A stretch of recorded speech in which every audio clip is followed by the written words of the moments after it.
Hello all, it's Mariah here. What I want to discuss to you is the fact that most people would say a reader, a devourer of books is someone that does not want to go anywhere in life. But for me, reading has always been an escape. I guess the escape is not the word.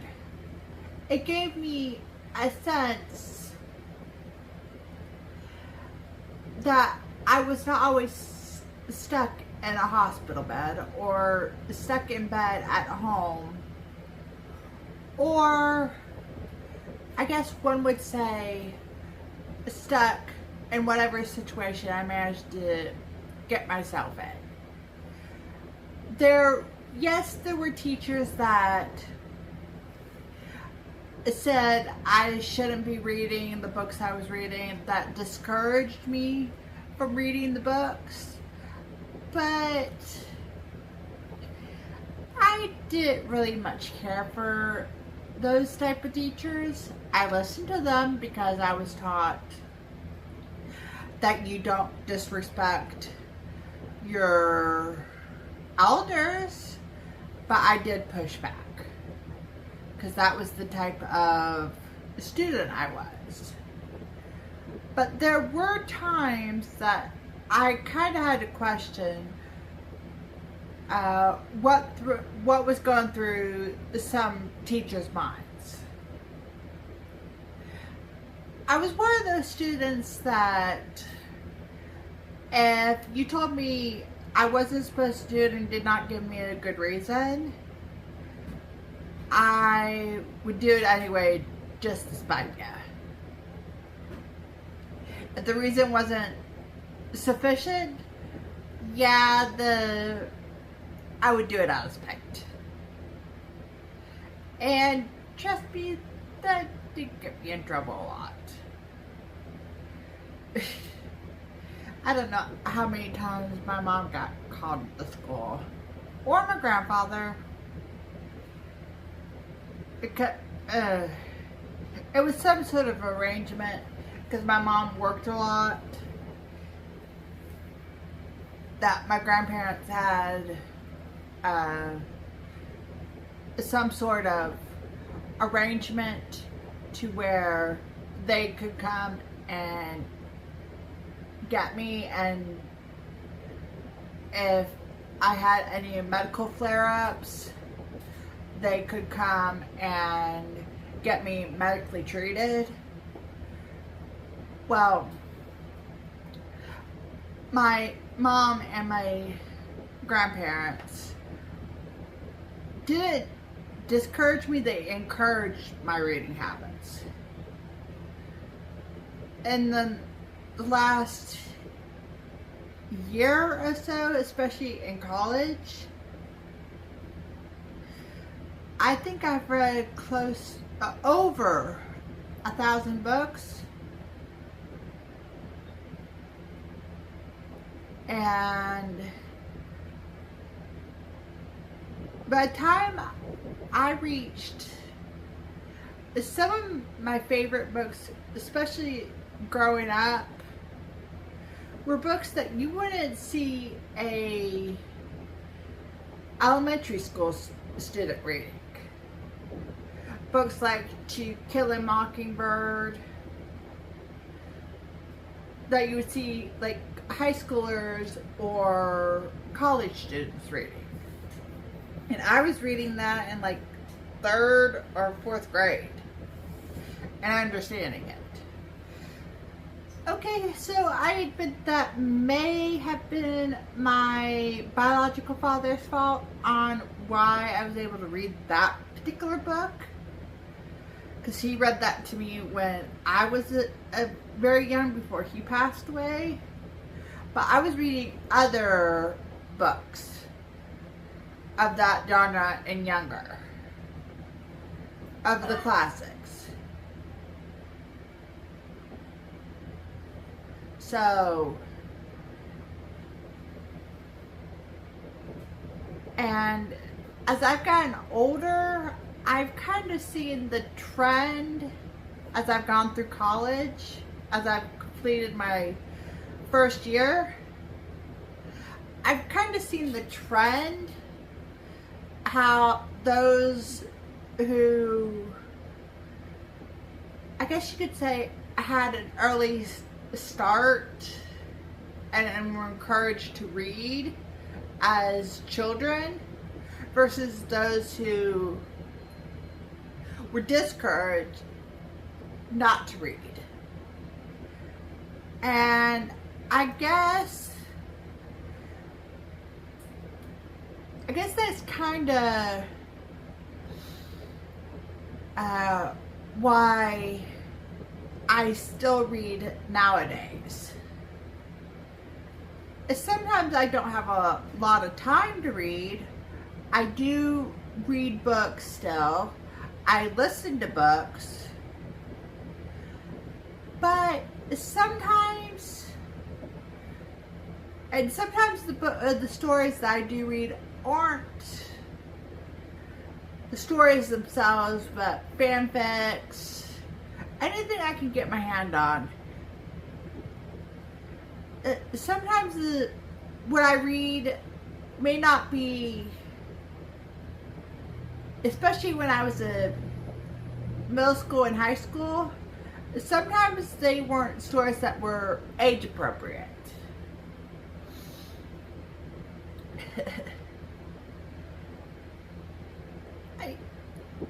My family never censored what I read.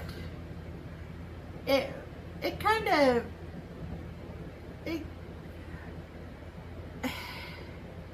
I never had a problem comprehending things. It was more of a, how fast could my family get a particular book into my hand before I got bored?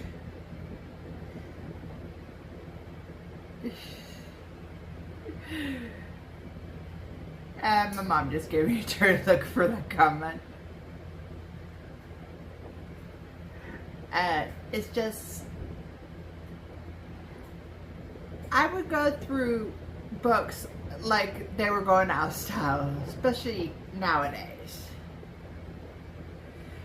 Especially since books are so easily obtainable compared to the late 90s and early 2000s. So, but with most school boards banning most of the books I grew up with, especially To Kill a Mockingbird and other series, they don't seem to realize that the school board doesn't seem to realize that they're the ones that are stuffing out those that could solve the problem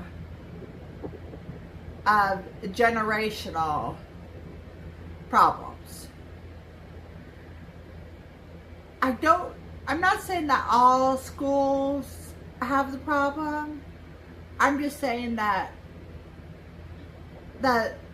I guess snowflake parents and parents that don't want their kids to be exposed to things too early.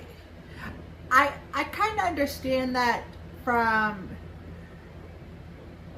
even though I'm not a parent yet, I understand that from a psychology standpoint. But if you're going to be a parent, I feel at least try to understand that you can't push your beliefs onto other people. You can't police other people's children. And I guess I've had teachers when I was younger try to police what I read because they didn't think it was, to my capacity, and I could talk around them, basically. I could give examples of other things that might, other examples that would make more sense. Here's a prime example. I had a history report when I was about 8 or 9-ish on, I believe it was something about Civil War. I'm not quite sure. It had something to do with one of the wars. And I had this a long-term sub, because the teacher I had for history that year was out on maternity leave. And when I turned in the assignment, she accused me of having an adult write my paper. I was about 3rd or 4th grade. I don't quite remember. And it was a whole hoopla of situation. It's frustrating when teachers think they have to police what their students are reading, or other parents think that they have a right to police what other parents' kids are reading. I know everyone's entitled to their own opinions about what their children are reading, but really, you shouldn't police what other kids are reading. It's kind of one of those situations that you really shouldn't judge on a family situation. And schools shouldn't push an agenda on another student.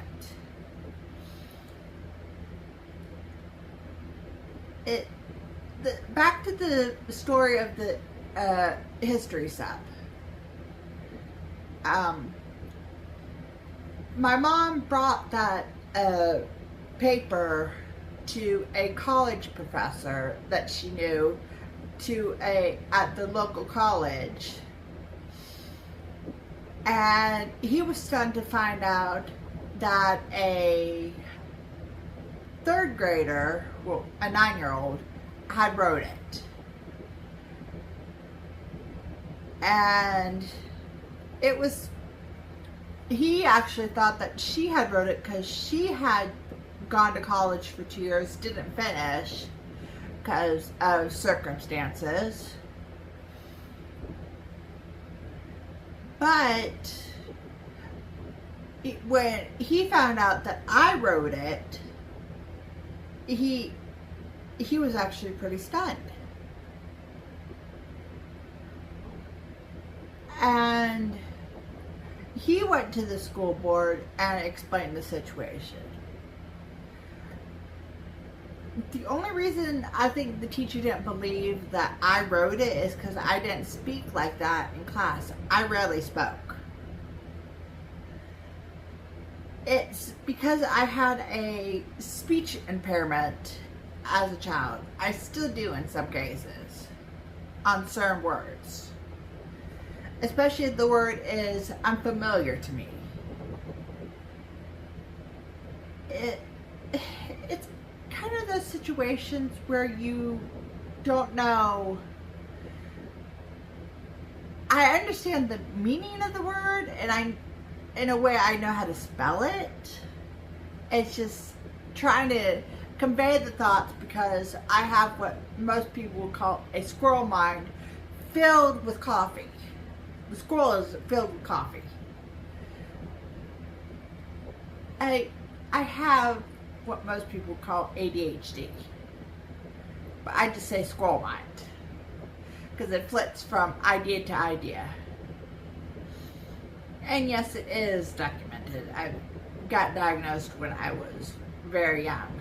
And the only time my brain quiets down is if I have a book in my hand, I've got music playing, or I'm cooking, or something that involves concentration. And most people think that ADHD means that kids are bouncing off the walls, and that's not always the case. And for me, I have found that reading books is one of the few things that actually quiets my mind. And even though I have also dyslexia, I don't think it really bothers my mind. I don't trip up on words. They did a comprehension and reading test when I was like maybe second or third grade, and they said I was reading at a freshman in high school's reading level, and I was only a second grader, which kind of stunned them. I can read. I read very well. The only real subject I struggled in was math. Struggle isn't the word I use. It was more of a getting the concept on paper. As one would say, that's my weakest part, is explain how to, how certain things work. Like how to get one subject, like I know how to do the steps, but it's how to get how to make it fit together like a puzzle. Nobody has ever been able to explain that type of situation. Like how someone as gifted with words could be bad when it comes to calculating. I mean, I understand how to do the work, but when it comes to showing how I got there, the steps, it's a running joke. Right steps, wrong answer, or wrong steps, right answer. And it used to drive my math teachers up a wall. And it kind of just, kind of one of those situations where kind of don't know how to explain, and I also freeze on tests, so they could never really get it accurate. If I'd write the answers out on paper, even in my best classes, I would freeze on test.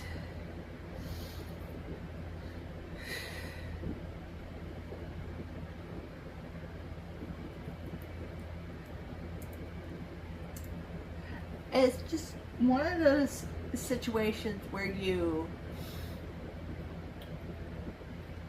I was way ahead in some of my classmates because I was rarely in school,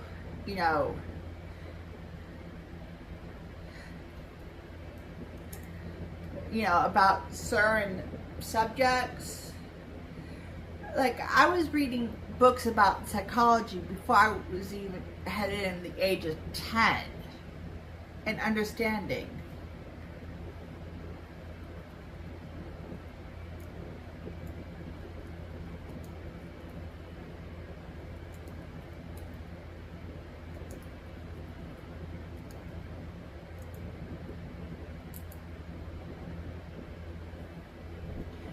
it's just, that's one of the downsides of being both a ferocious reader and having ADHD.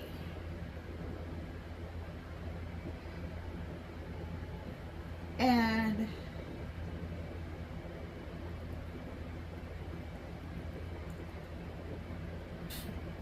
it's just kind of one of the things that most people don't seem to realize, that you can have an LD, a learning disability, and be very gifted, but also have health challenges even as a child. It's kind of those situations where you're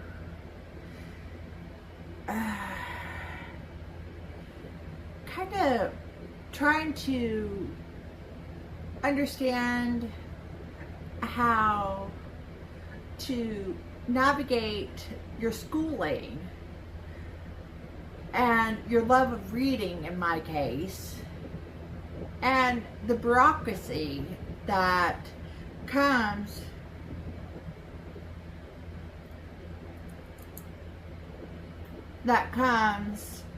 with trying to merge the idea, the two versions of yourself, especially if you add a third version of yourself.